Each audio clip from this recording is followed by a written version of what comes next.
장 8절 말씀입니다.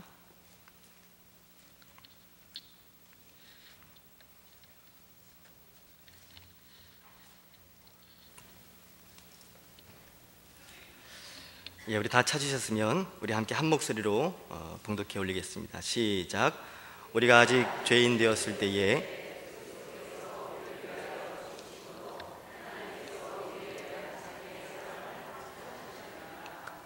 아멘, 아멘, 할렐루야. 오늘 이 저녁에도 주님의 은혜를 사모하며 죄전을 찾으신 여러분을 정말 진심으로 사랑하고 축복합니다. 함께 우리 활짝 웃는 모습으로 주위 분들과 함께 인사 나누신데요, 함께 이렇게 인사했으면 좋겠습니다. 하나님이 당신을 사랑하시니 나도 당신을 진심으로 사랑합니다. 축복하며 인사하겠습니다. 네. 우리 앞뒤에 계신 분에게도 인사하시겠습니다. 네. 하나님이 당신을 사랑하시니 내가 당신을 진심으로 사랑합니다. 예. 여러분, 저를 위해서 기도 많이 해주셔야 됩니다. 새벽 설교 처음 강단에 섰을 때 굉장히 떨렸는데 수요 예배 또 처음 서니까 이게 또 그렇습니다. 부족하고 또 연약한 저를 쓰시는 주님만 좀 바라볼 수 있었으면 좋겠고요. 또 말씀을 또 전하는 저나 또 말씀을 듣는 여러분에게 오늘도 변치 않는 주님의 사랑으로 부어주시는 은혜의 말씀이 전해질 수 있었으면 좋겠습니다. 저는요, 신앙생활 하면서 참 감사한 것이 있습니다. 그것은 주님을 사랑한다고 고백한 우리들의 마음이 참 변덕스러워도 우리를 향한 하나님 아버지의 사랑은 단 한 번도 변함이 없으시다는 겁니다. 주님을 사랑한다고 고백하면서도 우리의 마음은 주님만 사랑해야 되는데, 여러분, 우리가 살아가다 보면 주님이 아닌 다른 것을 사랑하는 그때가 많잖아요. 저만 그런가요? 여러분도 그러시죠? 표정 관리를 이렇게 잘하고 계신다고 해도 그래도 상황은 피해갈 수 없습니다. 그렇죠? 아무리 우리가 감추고 싶어도 주님, 저는 주님만 사랑합니다 라고 고백하면서도 우리가 이 세상을 살아가다 보면 주님이 아닌 다른 것들을 우리 마음속에 품을 때가 얼마나 많이 있는지 몰라요. 그런데 우리가 원해서 그런 마음들을 품기도 하지만 우리가 원치 않는데도 그런 마음들이 품어지는 경우가 있습니다. 우리의 신앙생활을 방해하는 마귀의 역사가 있기 때문에 그렇죠. 우리의 마음이 죽쓰듯이 변덕스러워도 여전히 우리를 변치 않는 사랑으로 우리를 지켜주시고 보호해주시고 또 사랑해주시는 하나님 아버지의 사랑이 있기 때문에 오늘 이 저녁에도 우리가 이 자리에 있는 줄로 믿습니다. 특별히 이 저녁에 오늘 밤에 나오신 여러분에게 하나님의 이 크신 사랑이 임하시기를 주님의 이름으로 축복합니다. 하나님께서 우리를 사랑하신다는 사실을 여러분 기억하시죠? 하나님이 정말 우리를 사랑하십니다. 우리는 매 순간 그것을 느낄 수 있어야 됩니다. 특별히 오늘 이 저녁에도 그 사랑을 느낄 수 있었으면 좋겠고요. 여러분이 신앙생활하는 내내 이 사랑 안에 거하시면서 주님 사랑하는 것 때문에 눈물 흘리고, 주님 사랑하는 것 때문에 기뻐하고, 주님 사랑하는 것 때문에 찬송하고, 주님 사랑하는 것 때문에 계속해서 믿음의 걸음을 걸어갈 수 있는 저와 여러분이 될 수 있기를 간절히 소망합니다. 여러분, 그거 아십니까? 하나님이 사람을 지으실 때부터 그 목적과 하나님이 우리 사람을 만드신 하나님 아버지의 본심이 사랑이었습니다. 사랑이었어요. 사람을 지으신 목적이 바로 사랑이었는데, 하나님께서 성부, 성자, 성령 하나님으로 계시잖아요. 삼위일체 하나님, 성부, 성자, 성령 하나님 안에 계셨던 그 말로 다 표현할 수 없는 그 영광과 또 그 사랑을 함께 나누고 싶은 거죠. 마치 부부가 결혼을 하게 되면 얼마나 사랑이 뜨겁겠어요. 신혼부부, 사람이 뭘로 사냐고 이렇게 물으면 사랑으로 살죠. 이렇게 부부가 무엇으로 삽니까? 라고 물으면 당연히 사랑으로 살죠. 이렇게 대답을 할 정도로 정말 뜨거운 그런 사랑으로 시작하는 신혼부부를 한번 생각해 보십시오. 여러분, 부부가 이렇게 사랑으로 시작된 결혼 생활을 시작해 보면 여러분, 부부가 이렇게 사랑을 깊이 나눠도 그 사랑을 나누고 싶은 또 다른 존재가 필요하잖아요. 그게 누구죠? 자식입니다. 자식. 성부, 성자, 성령 하나님, 삼위일체 하나님 안에 계셨던 그 말로 다 표현할 수 없는 은혜와 사랑을, 그 영광을 함께 나누고 싶은 자식 같은 또 다른 하나님의 형상을 닮은 피조물이 하나님에게 필요했던 것이죠. 그래서 하나님께서 그 사랑을 함께 나눌 하나님의 형상으로 지음받은 피조물, 바로 저와 여러분 같은 사람을 만드시기로 작정하셨습니다. 그래서 우리가 지음 받을 때부터 하나님이 우리를 지으신 그 목적이 하나님과 우리 사이에 사랑으로 교제를 나누기 위해서 우리를 만드셨다라는 것입니다. 그런데요, 이 사랑을 나누기 위해서는 필요한 조건이 있습니다.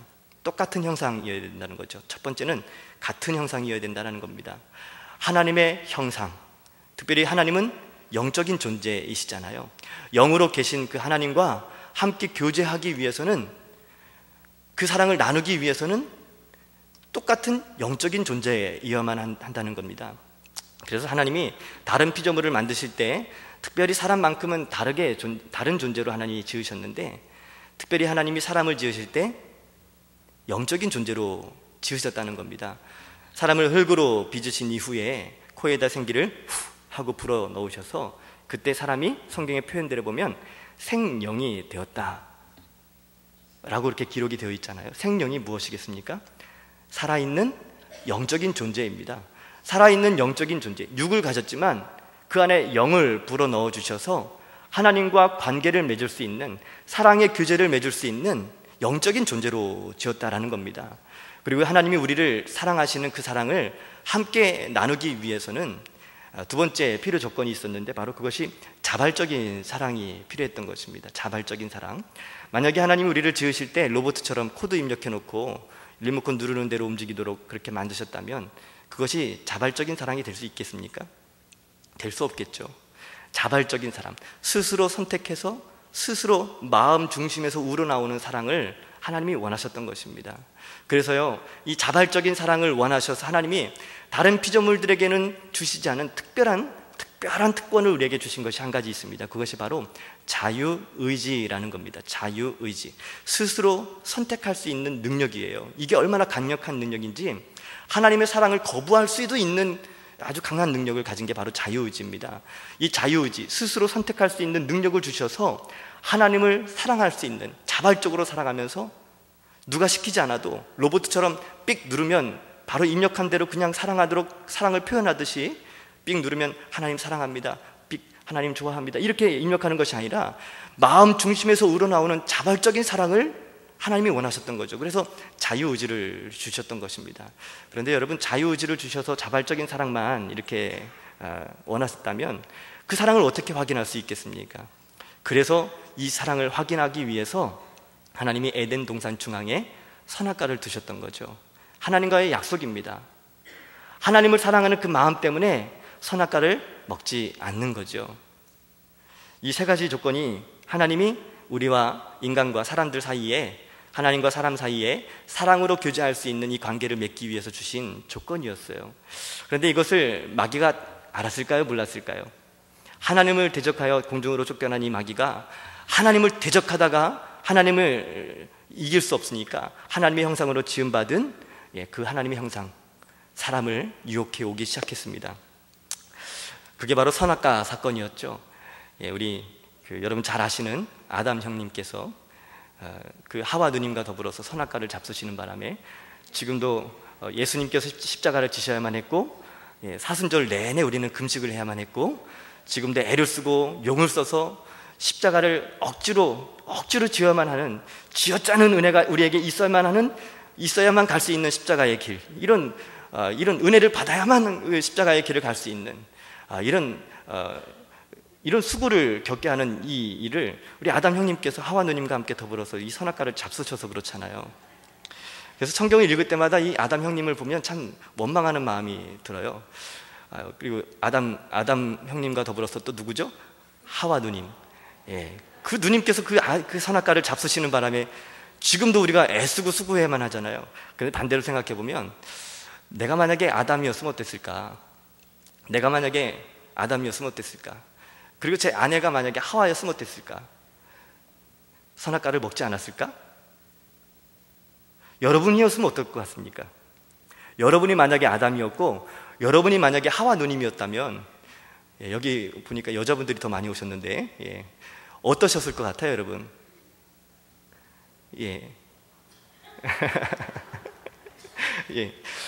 저는 제가 아담이었어도 아마 먹지 않았을까라는 생각이 듭니다. 여러분, 하나님이 선악과를 먹을 것이라는 사실을 모르셨을까요? 하나님이 그것도 모르셨을까요?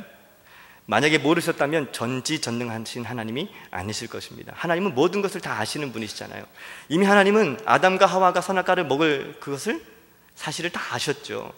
그래서요, 에베소서에 보면, 에베소서 1장 3절 4절에 보면 우리 창세전에 이 세상이 있기 이전에 우리를 만드실 때 어떻게 만드셨냐면 그리스도 안에서 만드셨다, 이렇게 표현합니다.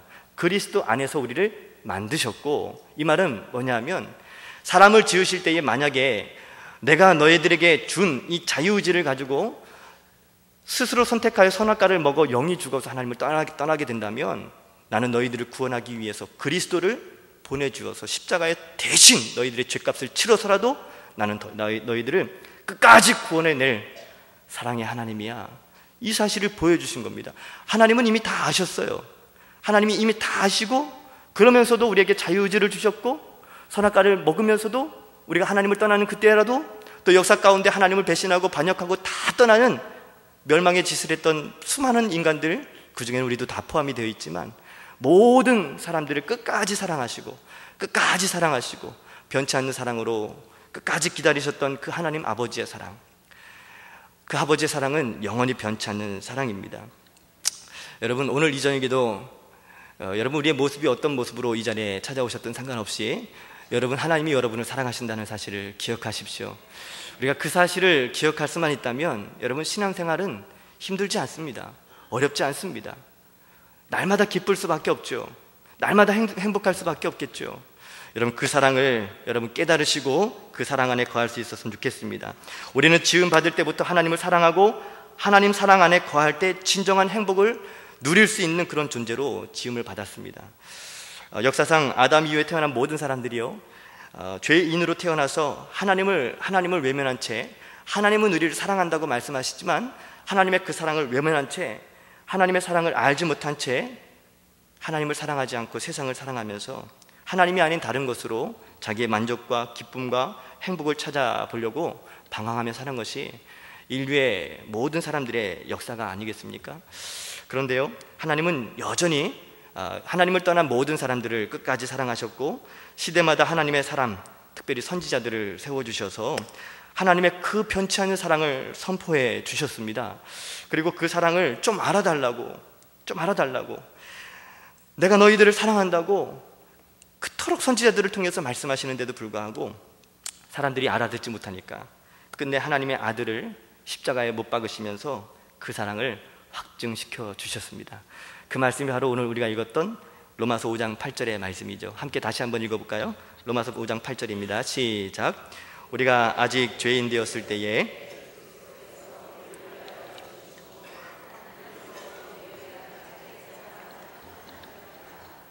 아멘, 아멘. 확증시켜 주셨다는 거예요. 확증시켜 주셨다는 거예요. 이 하나님의 본심을 깨달은 사람은, 이 하나님의 본심, 나를 향한 하나님 아버지의 그 사랑을 깨달은 사람들은요, 대충 살 수가 없더라고요. 여러분, 자녀들도요, 부모의 말에 언제 순종합니까? 언제 순종할까요? 부모님이 나를 사랑하시지 라는 것을 느낄 때 자기 뜻을 꺾고 부모의 말에 순종하게 되더라고요. 제가 딸을 키워보니까 이제 8살, 이제 초등학교 1학년 들어갔는데 우리 딸이요, 지가 하고 싶은 대로 살려고 얼마나 고집을 부리는지 그렇더라고요. 저 뒷자리에 듣고 있나 모르겠네요. 네. 그런데요, 이제 나쁜 건 나쁜 거라고, 아닌 건 아닌 거라고 가르쳐야 되잖아요. 버릇없이 자라는 것보다 좀 마음은 그 순간은 어려워도 바르게 가르치는 것이 부모가 해야 할 책임이기 때문에 저희 아내와 함께 우리 아이가 잘못할 때는 아주 그때만큼은 따끔하게 야단을 칩니다. 그리고 나서 함께 기도하고 그래서 꼭 안아주죠. 예. 저는 제 아내를 참 잘 만난 것 같아요. 제가 제 딸을 혼자 키웠으면 그렇게 못 키웠을 텐데 저희 아내가 얼마나 지혜로운지 자녀 양육하는 그 모습을 보면 정말 지혜롭게 잘 키운다. 예. 지혜롭게 잘 키우고 있어요. 예. 왜냐면 이름이 지혜거든요. 예. 지혜로운 이름처럼 우리 자녀 양육하는 것도 굉장히 지혜롭게 잘합니다. 사랑해줄 땐 사랑해주고, 또 따끔하게 야단칠 땐 야단을 치고.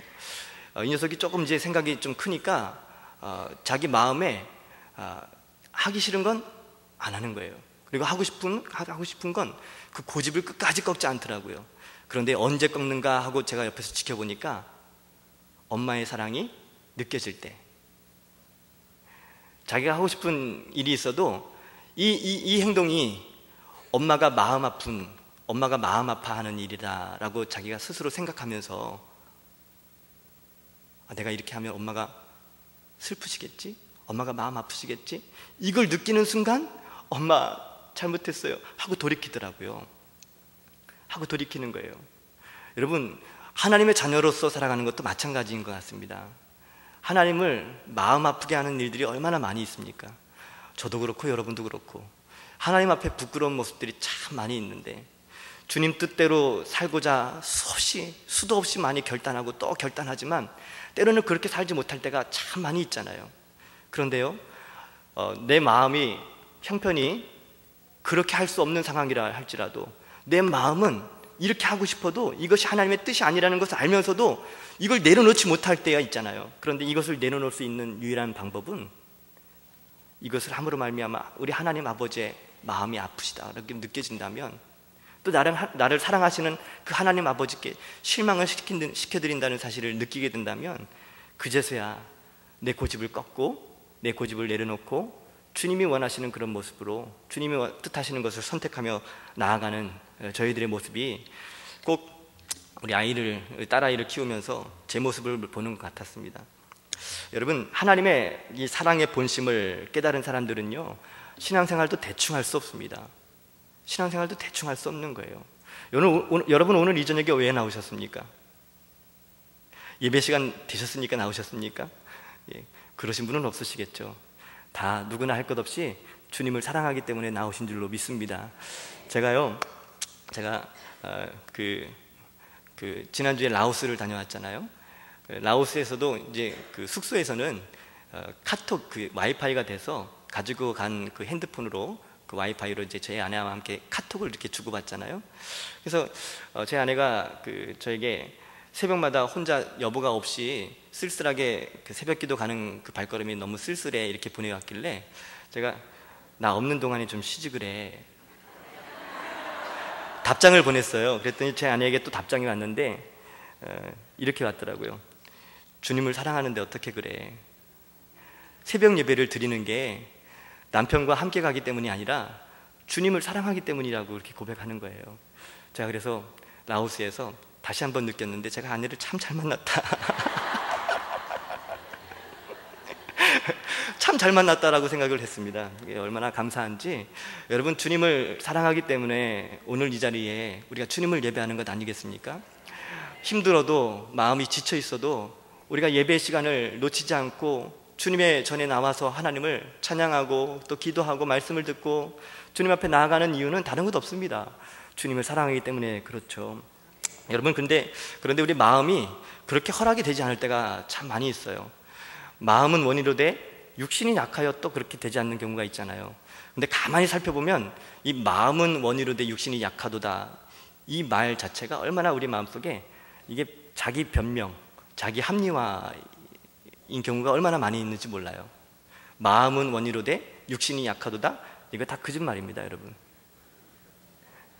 여러분 그 말씀 가지고 이렇게 고백해 보신 경험 있으신가요? 표정 관리 하신다고 이렇게 다 상황을 피해갈 수 없다고 말씀드렸죠. 예, 여러분, 저도 그런 이야기를, 이 말씀 가지고 난 마음은 원하는데 그 뜻대로 되지 않을 때가 많아, 이렇게 고백한 경우가 많이 있거든요. 생각해 보면. 사실은 마음은 다른 걸 원하더라고요. 좀 더 쉬고 싶고, 좀 더 자고 싶고, 다른 걸 하고 싶고. 내 마음은 다른 걸 원하기 때문에 내 육체가 거기 있는 겁니다. 왜 그런지 아십니까, 여러분? 하나님이 우리 사람을 지으실 때 존재 자체가 인격적인 존재, 내면적인 존재로 만드셨기 때문에, 그래서 내면 안에 있는 이 자유의지를 가지고 하나님을 자발적인 사랑으로 관계를 맺을 수 있는 그런 존재로 만드셨기 때문에, 인격적인 존재, 이 내면적인 존재로 지음받은 우리 사람들은 마음의 동기부여가 일어나지 않으면 절대 우리 육체는 움직이지 않습니다. 마음의 동기부여가 일어나야만 우리 육체가 움직인다는 것입니다. 여러분, 인격적인 존재는 동기가 부여돼야 우리 몸이 움직이게 되는데, 그래서 사람을 움직이게 되는 사람을 움직일 수 있는 동기 세 가지를 여러분에게 좀 오늘 이전에 소개를 해드릴까 하는데요. 사람을 움직이게 하는 세 가지 동기가 있어요. 그 첫 번째는 한번 따라해 보실까요? 두려움. 두려움이라는 거예요. 두려움. 여러분, 두려움은 효과 만점입니다. 안식교처럼 11조를 꼭 해야만 천국 갈 수 있다. 한 달에 11조 어쩌다 한번 빼먹으면 지옥 간다. 여러분, 이렇게 가르치면 11조 빼먹는 사람들이 있을까요? 없을까요? 주일 성수 꼭 해야만 꼭 천국 갈 수 있다. 주일 성수 잘하다가 한 번 또 여행 가거나 빠지게 되면 지옥 간다. 이렇게 가르치면 여러분, 여기서 주일 성수 안 하실 분이 누가 있으시겠어요? 천국 가기 위해서 열심히 11조 하고 열심히 주일 성수하고 그렇게 하지 않겠습니까? 안식교는요, 이런 두려운 마음들을 심어주면서 이것을 11조를 해야 하고 안식일을 지켜야만 구원을 받을 수 있다라고 가르치거든요. 그래서 여러분, 안식교 같은 이 율법주의에 속한 이단들은요, 그걸 목숨 걸고 지킵니다. 목숨 걸고 지켜요. 어떤 마음으로? 두려운 마음으로. 이거 안 하면 지옥 가니까. 그래서 효과 만점이라는 거죠. 사람을 움직이는 데 있어서 이것보다 더 효과가 더 좋은 방법이 나중에 또 있지만, 아무튼 두려움이라는 이 동기도 굉장한 좋은 효과를 발휘하게 되죠. 여러분, 외부에서 오는 동기이기 때문에 사실은 쉬운 일은 아니죠. 이 두려움이라는 건 말 안 듣던 아들, 엄마가 아침마다 일어나라 노래를 불러도 그토록 그렇게 엄마 말 안 듣고 늦잠 자고 일어나다가 그 아들이 이제 나이가 돼서 군대를 가게 되면 여러분 어떠신지 아십니까? 집에서 하던 그 짓을 그대로 군대에서 하게 되면 고참이 발로 차고 일어나라고, 일어나 유재용 이병 일어나, 아이 뭐야 하고 딱 소리치면 고참이 조용히 게시되어 있던 그 K1 소총을 가져와서 그 밑에 있는 개머리판이라고 하는 삼각형으로 이마를 톡 하고 한 대만 때려도 이마에 볼록하게 빨간 혹이 나고요. 그러면 그 다음부터 정신을 바짝 차려서 살짝 옷깃만 스쳐도 이병 유재홍 하면서 그 말 안 듣던 그 아들이 금방 일어나게 된다는 거죠. 왠지 아십니까? 또 안 일어나면 또 맞으니까. 두려움이라는 것이 얼마나 효과 만점인지 몰라요. 사람을 움직이게 하는 효과 만점에 바로 사람을 움직이게 하는 동기부여 첫 번째이었습니다. 두 번째는 한번 따라해 보실까요? 의무감. 의무감이라는 것이 있습니다. 의무감. 발음이 좀 이상하네요. 의무감. 여러분, 이건 역시 효과 만점인 동기부여이긴 한데 그 동기가 내면에 있지 않고 외부에 있다는 것이 문제입니다. 여러분, 의무감이라는 것이 얼마나 무서운지 몰라요. 또 목사이기 때문에 새벽기도 어쩔 수 없이 하고, 장로이기 때문에 어쩔 수 없이 예배를 빠지지 않고, 권사이기 때문에, 속장이기 때문에, 인도자이기 때문에 속회 예배를 어쩔 수 없이 빠지지 못하게 되는, 주님을 사랑한다기보다 의무감으로 하기 시작하게 되면 지키긴 지켜요. 그런데 이것이 자발적이지는 않다는 것이 문제입니다. 이것이 의무감도요, 사람을 움직이는 아주 좋은 동기는 되지만 이것이 결코 좋은 동기는 아닌 것 같습니다. 아주 좋은 동기가 사람을 움직이게 하는 아주 그 아름답고 아주 그 좋은 그 동기가 하나 있는데, 세 번째 한번 따라해 보실까요? 사랑입니다. 사람을 움직이게 하는 동기 중에 가장 아름답고 가장 순수한 그런 동기가 바로 사랑입니다. 사랑은요, 절대 외부의 영향을 받지 않는다는 것입니다. 왜냐하면 그 동기가 외부에 있지 아니하고 어디에 있기 때문에, 사랑하기 때문에 원망도 하지 않고요, 사랑하기 때문에 불평도 하지 않고요, 사랑하기 때문에 지치는 것도 있을 수 없다는 것입니다. 그리고 흔들리지 않는다는 거죠. 그 내면의 동기가, 그 동기가 바로 내면에 있기 때문에 그런 거죠. 허락을 받지 않고 이런 얘기해도 될지 모르겠는데, 저는 제 아내를 만나서 결혼 허락을 받을 때 저희 장인 장모님께서 저를 청년 시절에 함께 봐왔거든요. 한 교회 공동체 안에서 함께 자랐기 때문에 그래서 저는 그분 좋게 봐주셨는지, 그리고 그때는 제가 이게 청년이었고 목회자가 될 거라는 그 생각을 못했는데, 아무튼 저희 장모님이, 장인어른이 저를 이렇게 처음 이제 제가 인사를 드리러 갔을 때 좋게 봐주셔서 믿음이 좋으시거든요. 그래서 저를 진짜입니다, 여러분. 예. 그래서 저는 어려움 없이, 큰 어려움 없이 이렇게 결혼 허락을 이렇게 받게 됐어요. 우리 홍기성 목사님 얼마 전에 이렇게 같이 교제하다가 결혼을 어떻게 하게 됐는지를 이렇게 얘기를 들었거든요. 예. 죄송합니다, 목사님. 우리 방송실에 계시는데 얘기를 들어보니까 얼마나 힘드셨는지, 기도를 얼마나 뜨겁게 하셨는지, 결혼 허락을 받기 위해서 새벽마다 부르짖고, 또 예배 시간마다 부르짖고, 남의 교회 가서 예배 시간에 다른 데 이제 학교 다니면서 이제 교회 갈 수 없으니까 다른 교회 가서, 다른 사람 남의 교회라면 좀 그렇긴 한데, 아무튼 교족부에 올려가지 않은 그런 교회 가서 예배를 드리면서 또 부르짖는 기도로 막 뜨겁게 기도하셨다는 거예요. 그래서 주변에 동기 전도사님들이 너는 니네 교회 가서 기도하지 왜 우리 교회 가서 이렇게 시끄럽게 기도하냐고, 이렇게 할 정도로 얼마나 뜨겁게 기도하셨는지 굉장히 기도를 많이 하셨대요. 그래서 우리 홍 목사님은 기도를 많이 하시고 어렵게 그렇게 결혼 승낙을 이렇게 받으셨다고 제가 들었는데, 홍 목사님이 포기하지 않고 기도하면서 결혼을 승낙 받을 때까지 한 이유가 뭐겠습니까? 사랑하기 때문에 그렇죠. 사랑하기 때문에. 홍 목사님이 우리 고사모님을 사랑하지 않으신다면, 에이씨 뭐야 여자가 밖에 없어 하면서 다른 사람들을 봤을 텐데, 우리 홍 목사님이 얼마나 우리 고사모님을 사랑하셨는지 끝까지, 허락을 받을 때까지, 그리고 마지막 이제 커피숍에 이렇게 어머니를 이렇게 모셔서 만나자마자 딱 사람들 보는 앞에서 무릎을 딱 꿇고 어머니 하면서 막 우셨다는 거예요. 죄송합니다. 이게 비밀을 다 까발려서 어떡하죠? 아이고 죄송해라. 제가 맛있는 거 사드릴게요, 목사님. 큰일 났네. 여러분, 아무튼 사랑하기 때문에 끝까지 포기하지 않고 끝까지 매달리는 거죠. 언제까지요? 끝까지, 될 때까지, 허락을 받을 때까지.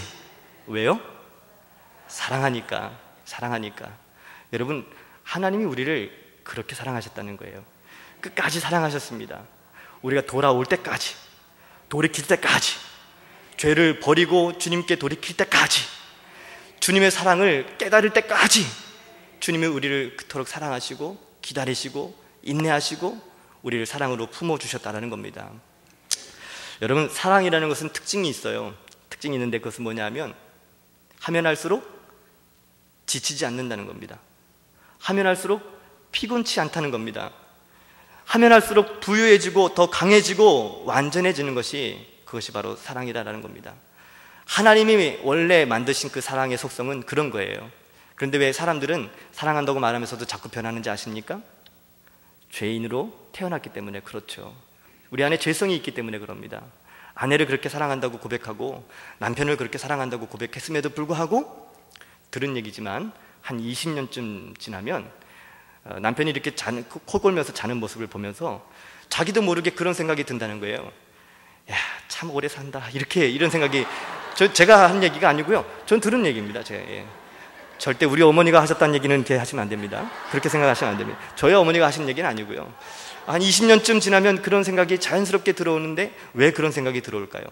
결혼할 때부터 그런 마음이 있으셨을까요? 아니겠죠. 사람이 왜 그런 마음이 들까? 우리 마음이 그만큼 죄성을 가진 인간이기 때문에 그렇지 않을까? 여러분, 그렇습니다. 우리는요, 사람의 마음이 이 죄성을 가지고 있기 때문에 변덕스럽다는 것이 문제예요. 우리 마음에 동기가 부여가 되지 않으면 자발적인 사랑이 어려워진다는 것이 문제입니다. 그러나 우리는 변덕스럽고 사랑한다고 고백하면서도 자꾸 변하지만 우리 하나님은 우리를 영원히 변치 않는 사랑으로 우리를 붙잡아주고 계시다는 사실이 우리에게 얼마나 큰 위로를 주시는지 몰라요. 여러분, 우리는 지칠 수 있어도 주님은 절대로 지치지 않는 분이시라는 사실을 여러분 기억하십시오. 저는 그런 분들 많이 봤어요. 사역을 하면서도 처음에는 주님을 사랑하기 때문에 사역을 한다고 고백하면서도 시간이 지나고 또 흐르면 지쳤습니다. 힘들어요. 이제는 좀 내려놓고 싶어요. 그런 얘기를 많이 들어요. 그래서 교사로 몇 년을 섬겼던 어떤 집사님들, 그리고 또 찬양팀으로 성가대로, 여성교회 회장으로, 전도팀 팀장으로 열심히 봉사하시던 분이 시간이 지나고 조금의 사람들과의 관계가 좀 틀어지거나 문제가 생기게 되면 그 마음이 지치고 힘들어지고 어려움이 오고, 그럴 때마다 하는 고백이 나 이제 좀 지쳤어요. 좀 쉬고 싶어요. 주님을 사랑한다는 마음은 온데간데 없이 자기 자신의 이 지친 모습만 보게 되는 거죠. 아무리 힘들어도, 아무리 지쳤어도, 아무리 어려워도, 환경이 다 내려놓고 싶은 그런 환경이 주어진다 할지라도, 그럼 사실은 우리가 주님만 바라보고 주님의 사랑만 우리가 느낄 수 있다면 다른 건 다 필요 없는 거죠. 주님이 우리를 위해서 십자가에서 모든 물과 다 피를 다 흘리시고 살이 다 찢겨나가시기까지 우리에게 그 사랑을 보여주셨는데, 그래서 국제선교단체 웩이라는 그 단체의 창시자였던 C.T. 스터드라는 그 선교사님은 이런 고백을 했다고 해요.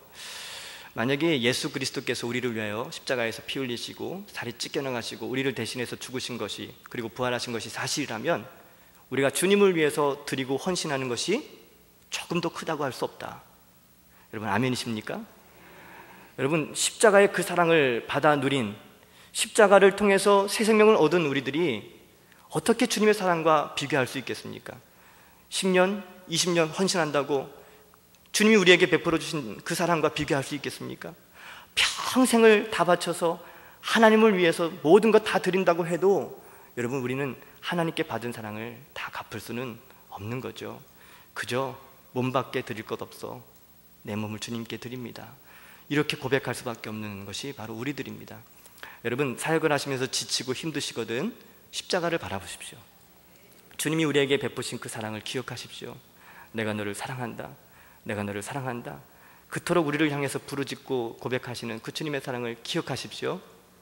제가 삼천교회 처음 와서 여러 모임에 이런 고백을 했던 기억이 나요. 저도 목회자지만 지칠 때가 있잖아요. 힘들 때가 있잖아요. 그럼 저도 사람들이 찾아와서 저에게 사역을 좀 쉬고 싶어요, 이제 좀 내려놓고 싶어요, 이런 얘기를 들을 때, 여러분, 이상하게 좋은 얘기는 전이가 잘 안 되는데 이상한 그런 부정적인 이야기, 그리고 좀 안 좋은 이야기, 이런 건 왜 그토록 쉽게 전이가 되는지 몰라요. 어느 순간 제 마음속에도 나도 좀 쉬고 싶다, 이런 마음이 갑자기 제 안에 은연중에 들어와서 자리 잡고 있는 것을 보게 돼요. 그러면서 제가 제 아내에게 이렇게 물었던 경험이 있습니다. 여보, 내가 꼭 목회해야 할 이유가 뭘까? 아니, 목사 되겠다고 신학교 가는 사람도 많고, 지금도 나보다 더 훌륭하신 목사님도 많고, 아무튼 목회자들 많은데 나까지 꼭 목회를 해야 될 이유가 뭘까? 제가 그때 전에 섬기던 교회에서 수요일을 가기 위해서 이렇게 차량 운행하다가 이렇게 얘기했던 것 같은데, 그랬더니 제 아내가 저에게 이렇게 얘기하더라고요. 그걸 뭘 저한테 물으세요? 주님께 물으세요. 그래서 굉장히 좀 멀쩡해가지고, 그렇지, 맞아, 주님께 물어야지 하고 다시 그냥 조용히 이제 차를 운전하고 갔어요. 제 아내의 그 말이 제 마음에서 떠나질 않더라고요. 그 다음날 새벽에 작정을 하고 주님께 물었어요. 말씀 다 끝나고 나서 기도하면서, 주님, 똑같이 물었습니다. 제가 꼭 목회를 해야 될 이유가 뭡니까? 라고 물었죠. 그때 주님이 저에게 이렇게 말씀을 하시는 거예요. 사랑하는 재용아, 네가 나를 사랑하니? 이렇게 물으시는 거죠. 마치 예수님을 부인하고 고기 잡으러 다시 도망가 떠났던 베드로에게 물으셨던 디베라 바닷가에 승천하시기 전에 디베라 바닷가에서 베드로에게 물으셨던 요한의 아들 시몬아, 네가 다른 사람들보다 나를 더 사랑하니? 이렇게 물으셨을 때 그 질문처럼 저에게 이렇게 마음의 감동으로 이렇게 물으시더라고요. 그래서 베드로에게 물으셨던 그 질문처럼 물으시길래 제가 어떻게 대답했겠습니까? 베드로처럼 대답했죠. 베드로의 마음이 진심이었던 것처럼 제 마음도 진심이거든요. 주님 아시잖아요, 제가 주님 사랑하는 거. 그랬더니 주님이 그때 제가 목회를 해야 될 이유를 그때 말씀하시더라고요. 그래, 내가 알지, 잘 알지. 그래, 내 양을 부탁한다. 내 양을 먹이라. 이렇게 말씀을 하시는 거예요. 제가 그날 새벽에 얼마나 펑펑 울었는지 몰라요. 제 마음 안에 어느 순간 지쳐있는 내 마음, 이 마음 하나 추스리지 못해서 내 마음에 이 작은 틈이 이 마귀에게 빼앗겨서 그 안에 마귀가 이 마음의 틈을 비집고 들어와서 내 마음을 얼마나 휘젓고 다녔는지, 제 마음 안에 이렇게 지치고 또 쓰러져 있는 제 마음을 그날 새벽에 주님이 다 회복시켜 주시는 하나님의 은혜가 있었습니다. 여러분, 우리가 주님을 따르는 것, 주님을 위해 헌신하는 모든 것, 여러분 다른 이유가 아니라 주님을 사랑하기 때문인 줄로 믿습니다. 여러분, 우리가 주님을 사랑하기 때문에 주님이 우리를 사랑하시는 것이 아니라 주님이 먼저 우리를 사랑하셨다는 사실을 기억하십시오. 우리는 지쳐도 주님은 절대로 지치지 않으십니다. 아멘이시죠? 여러분, 이 역사 가운데 하나님은 단 한 번도 이 사랑을 포기한 적 없으신 것을 성경의 곳곳마다 보여주세요. 이방인이라 할지라도 모든 사람들을 다 하나님이 사랑하시잖아요. 니느웨 같은 아수르의 수도 니느웨 성, 그 사람들을 얼마나 사랑하시는지 요나를 보내셔서 40일이면 이 성이 망한다, 망하기 전에 너희들 돌아와라, 돌이켜라. 그래서 요나를 통해서 선포되어지는 그 복음을 통해 니느웨 성 전체가 구원받는 역사도 있었잖아요. 여러분, 아수르가 아니죠. 그 북이스라엘의 여로보암 2세가 왕으로 섬기던 그때에, 여러분, 하나님의 백성이라고 말하면 우리처럼 얼마나 하나님을 사랑하고 얼마나 하나님을 따라야겠습니까? 그런데 하나님의 백성, 하나님의 선택을 받았던 이스라엘 민족이 얼마나 하나님 마음을 아프게 하고 하나님을 배반하고 배신하고 하나님 앞에 반역을 했는지, 하나님께서 이 여로보암 2세 때 부강한 나라가 될 수 있도록 경제력도 축복해 주시고 또 그 국력도 튼튼하게 세워주시고 모든 것을 그 솔로몬 시대 때처럼 하나님께서 은혜로 축복해 주시는데, 그러면 더 하나님을 더 섬기고 하나님을 더 잘 믿고 하나님만 사랑해야 되는데도 불구하고 오히려 이방신을 불러들이고 우상 숭배를 하고 가진 음란한 짓과 악한 행동들을, 하나님을 떠나고 배신하고 떠난 그들에게 하나님이 또 여전히 그들을 사랑하시는 사랑을 보여주시려고 또 하나님께서 한 선지자를 사용해 주시는데, 그때 쓰임받았던 선지자 우리 형님이 바로 호세아라는 형님이십니다. 호세아 들어보셨나요? 호세아? 예, 호세아. 예, 이 호세아 형님도 주의 종이시잖아요. 예, 얼마나 거룩하게 늘 기도하면서 말씀을 붙잡고 또 주님과 늘 교제하시던 분이니까. 그래서 이분이 나이가 들었는데 결혼을 못하고 계셨잖아요. 그래서 주님이 그때 이제 호세아 형님에게 호세아야, 너 지금 저기 길거리 그 사거리에 가면 거기에 내가 너를 위해서 예비한 신부가 있는데 그 여인에게 가서 사랑 고백을 하고 네 아내로 맞이해라. 예.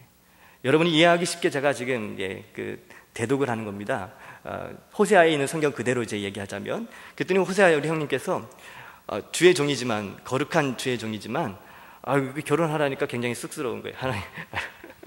하나님 무슨 결혼을 아무튼 감사합니다. 결혼을 하나 하시니까 어떻게 저는 또 순종해야죠. 속으로 또 이렇게 생각하는 거죠. 누굴까? 어떤 여인일까? 그래 맞아, 나도 결혼을 하긴 해야겠지. 기대 반 설레임 반, 이 마음을 가지고 하나님 말씀하신 그 길거리로 나가는 거예요. 지나가는 여인들마다 이 여인이 나를 위해서 하나님이 예비하신 여인일까? 이 여인일까? 저 여인일까? 찾아보는데 눈에 확 들어오는 한 여인이 있습니다. 그 여인은 여러분 잘 아시다시피 우리말로 얘기하면 몸 파는 여인이잖아요. 그런 여인, 딱 보는 순간 딱 시선을 돌리고 저 여인만큼은 아니겠지. 속으로 그렇게 생각하는 거예요. 그때 주님이 아니야, 그 여인 맞아, 그렇게 말씀하시는 거예요. 주여, 몸 파는 여인이잖아요. 맞아, 내가 너를 위해서 예비한 네 아내야. 가서 사랑한다고 고백하고 네 아내를 맞이해. 그래서 불러오는 거예요. 여러분, 호세아 마음이 기뻤을까요? 아니면 어려웠을까요? 사람이니까, 남자니까. 결혼하라고 말씀하셨을 때 얼마나 기뻐서 달려갔겠습니까? 그런데 원치 않는 여인을, 음란한 여인을, 몸 파는 여인을 아내로 맞이하라니까 호세아 마음이 이게 굉장히 부담스러운 거죠. 그래도 주의 종이니까 주님 말씀하시면 순종해야 되잖아요. 그래서 가서 그 여인, 이름 아시죠? 뭐죠? 고멜. 예. 굉장히 아름다우십니다. 와, 어떻게 이렇게 예쁘게 생기셨습니까? 하면서 이제 평소에 단 한 번도 고백하지 못한 사랑 고백을 이제 그냥 있는 대로 억지로 쥐어짜서 사랑 고백을 하고 아내를 데리고 왔어요.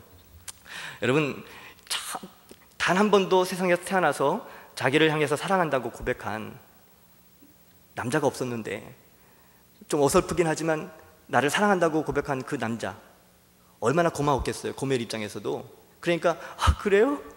감사해요. 끌려와서 같이 결혼을 했는데, 여러분 아시다시피 고멜은 육체파 여인이고 얼마나 세상적인 여인입니까? 그리고 호세아는 늘 말씀만 보고 늘 기도만 하고 늘 찬송만 하는, 그러니까 지금 시대의 목사와 그런 여인과 함께 결혼했다고 생각해 보십시오. 상상을 한번 해보세요. 그러면 여러분, 목사는 대충 그냥 참고 살 수 있어요. 그런데 여인은 참고 살 수 있을까요, 없을까요? 재미가 있어야죠. 알아듣지 못하는 말로 기도 안 하고, 재미도 없는 노래도 아닌 것이 무슨 흥얼흥얼거리는데 이해할 수 없는 노래를 이렇게 하고, 그리고 눈 감고 뭘 하고 있는데 뭐지 저게? 알고 보니까 기도인 거고, 뭐 이런 모습들을 보면서 재미가 없는 거죠. 여보, 나 나갔다 올게 하고 나가서 바람 쐬고 들어오면서 실제로 바람 피고 들어오고. 그래서 어느 순간 이 여인이요, 잠깐 온다고 나갔던 이 여인이 들어오질 않는 거예요. 한 2년쯤 지났을까, 그토록 기다리던 그 아내가 들어왔습니다. 그런데 뱃속에 이만큼 애를 임신해서 들어옵니다. 여러분, 호세아의 마음이 어땠을까요? 어려웠겠죠. 쉬웠겠습니까? 하나님께 투정하면서, 하나님, 이게 어찌된 일입니까? 하나님이 하나님 아내로 주신 이 아내가 이게 어찌된 일입니까? 투정하는데 하나님이 말씀하시는 거예요. 사랑하는 종 호세아야, 비록 네 아이는 아니지만 그 아이를 낳아서 네 아이처럼 키워. 그리고 너는 네 아내를 변치 않는 사랑으로 사랑해줘라. 호사의 마음이 어땠을까 생각해보면 마음이 굉장히 어려웠겠다 생각이 되어져요.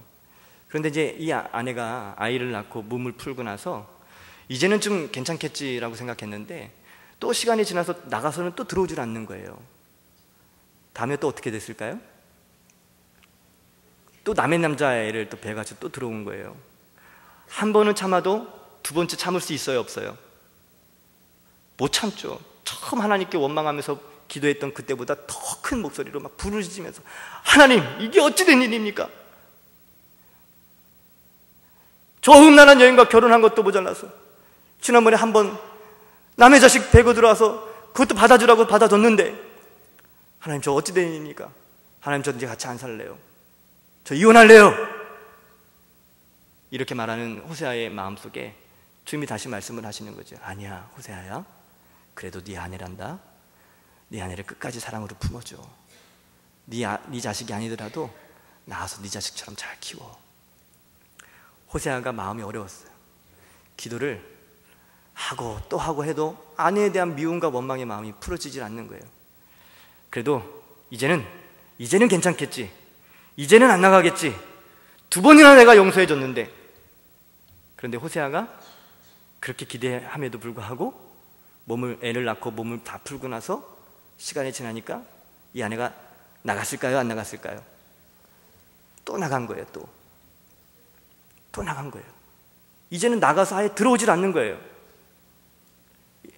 1년이 지나고 2년이 지나고 5년이 지나도 아내가 들어오질 않습니다. 호세아도 어느 정도 이제 포기할 만쯤 됐을 때, 그때 하나님이 호세아에게 이렇게 말씀하시는 거예요. 호세아야, 네 아내가 지금 저기 팔려가서 지금 거기 있으니까 네 가서 네 아내를 가서 되찾아와. 네 아내 몸값을 네가 지불하고 가서 네 아내를 찾아와. 호세아 마음이 어떻겠어요? 싫어요! 저 못해요! 이러지 않았을까 싶어요. 저 같았어도 더 이상 어떻게 그 여인을 제 아내로 용서할 수 있겠습니까? 어떻게 받아줍니까? 하나님께 따지고 들고 싶었을 것 같아요. 그런데요, 하나님이 그때에도 아니야, 포기하지 말고 그 아내를 네 아내로 맞이해줘. 가서 사랑한다고 고백하고 그 아내에게 그 아내의 몸값을 네가 다 지불하고 네 아내를 되찾아와.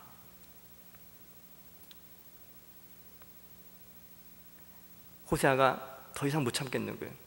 못하겠다고 부르짖는 호세아의 그 마음.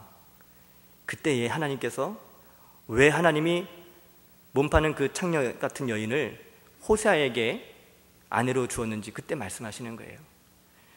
사랑하는 호세아야, 너 네 마음 아프지?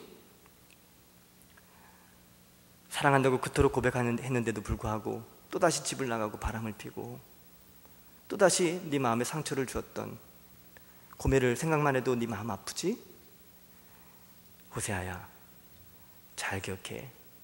너는 그 고작 몇 번을 너를 배신하고 떠난 네 아내를 용서할 수 없어서 그토록 나를 원망하고 그렇게 부르짖지만, 나는 내 사랑하는 내 백성 이스라엘이 나를 수도 없이 배신하고 배반하고 나를 떠나서 우상 숭배하고 가진 음란한 짓을 하고 가진 악한 짓을 하고 나를 반역하고 떠난 이스라엘, 나의 신부, 나의 백성 이스라엘을 나는 단 한 번도 포기한 적이 없다. 그들이 나를 버리고 떠났어도 나는 그들을 여전히 사랑하고, 그들이 나를 부인하고 떠났어도 나는 그들을 결코 포기할 수 없어. 나는 여전히 내 백성 이스라엘을 사랑한다. 저는요, 이 말씀을 묵상하다가 제가 호세아인 줄만 알았습니다. 근데 묵상하면 묵상할수록 주님을 배신하고 떠났던 고멜과 같은 제 모습을 발견하면서 얼마나 하나님 앞에서 울었는지 몰라요. 주님을 사랑한다고 고백하고 주님만 섬기겠다고 고백하면서도 상황과 환경 가운데 작은 일에도 넘어지고 수도 없이 하나님 아닌 다른 것을 제 마음속에 품고 세상을 사랑했던 제 모습. 여러분, 주님이 저를 그토록 사랑하셨더라고요. 주님이 여러분도 그토록 사랑하십니다. 여러분, 이 사실을 알았던 호세아가 그냥 있을 수 없잖아요. 그래서 이스라엘 백성들에게 나아가서 외치는 고백이 이것입니다.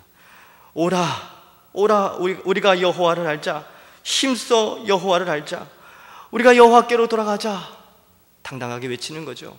영원히 변치 않는 사랑으로, 끝까지 사랑으로 품어주셨던 그 하나님 아버지의 사랑이 호세아의 입술에서 외치게 하셨습니다. 여러분, 저도 오늘 여러분에게 외치고 싶어요. 주님이 여러분을 사랑하십니다. 우리가 어떤 모습으로 오늘 이 자리에 나왔든 상관없이 주님이 여러분을 사랑하십니다. 혹시 고멜과 같이 신랑을 배신하고 떠난 그런 모습이 우리 안에 있다 할지라도 오늘 다시 돌이키고 세상을 향해 나아갔던 우리의 마음과 사랑을 주님께 돌이킬 수 있는 시간이 될 수 있기를 소망합니다. 함께 찬양 하나 부르고 마무리했으면 좋겠는데요. 아버지 사랑 내가 노래해, 우리 찬양하고요, 함께 기도하고 오늘 예배를 마무리하도록 하겠습니다.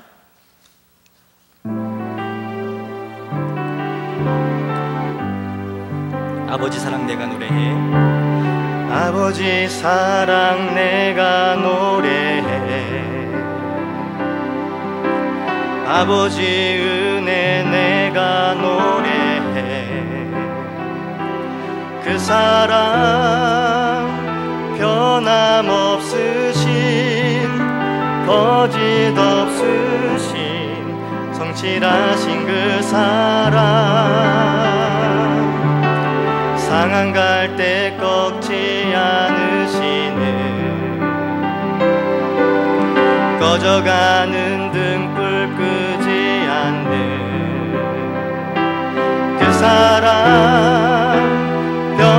변함없으신 거짓 없으신 성실하신 그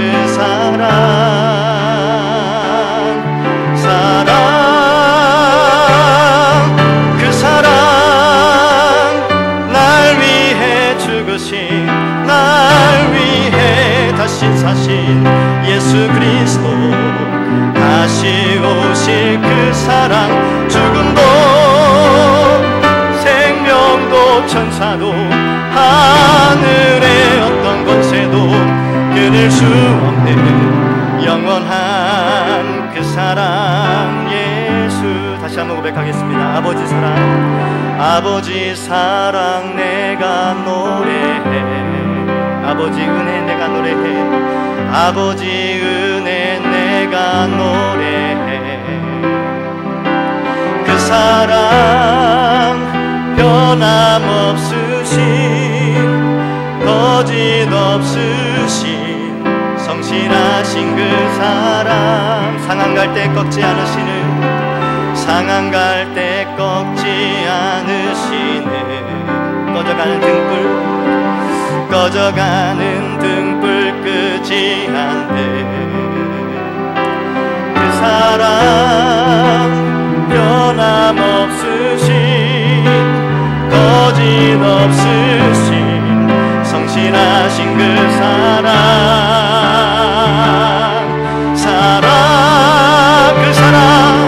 그 사랑 날 위해 죽으신 날 위해 다시 사신 예수 그리스도 다시 오실 그 사랑 죽음도 생명도 천사도 하늘의 어떤 권세도 끊을 수 없는 영원한 그 사랑 우리 가슴에 두 손을 올려 다시 한번 고백합니다. 그 사랑 날 위해 죽으신 날 위해 다시 사신 예수 그리스도 다시 오실 그 사랑 죽음도 생명도 천사도 하늘의 어떤 권세도 끊을 수 없는 영원한 그 사랑 예수 사랑하는 여러분 오늘 이 밤에 한번 좀 합심해서 기도하기를 원하는데요 주님을 사랑한다고 고백했던 여러분 마음속에 진실된 고백 여러분 다시 한번 우리들의 마음의 내면의 상태를 살펴볼 수 있었으면 좋겠습니다. 여러분 주님을 사랑한다고 하면서도 어느새 모르게 내가 원튼 원치 않든 우리 마음속에 들어오는 주님이 아닌 다른 것을 사랑하게 되었던 여러분 여러가지 마음과 여러가지 생각들이 있으실 것입니다. 오늘 이 저녁에 그 모든 것들 주님께 다 내려놓고 주님만 사랑하기로 다시 한번 결단하는 시간 되기를 원합니다. 변치 않는 사랑으로 우리를 지켜주시고 또 우리를 기다리시는 하나님 아버지의 사랑 주님 내가 주님만 사랑합니다. 내가 주님만 사랑합니다. 세상에 그 어떤 것도 나에게 하나님 나의 사랑의 대상이 될 수 없습니다. 오늘 다시 한번 주님 내가 주님만 사랑할 것을 다시 한번 결단합니다. 우리 함께 이 마음의 고백을 주님께 올려드리며 통성으로 기도하시겠습니다. 다 같이 기도합니다. 사랑하는 주님 그렇습니다.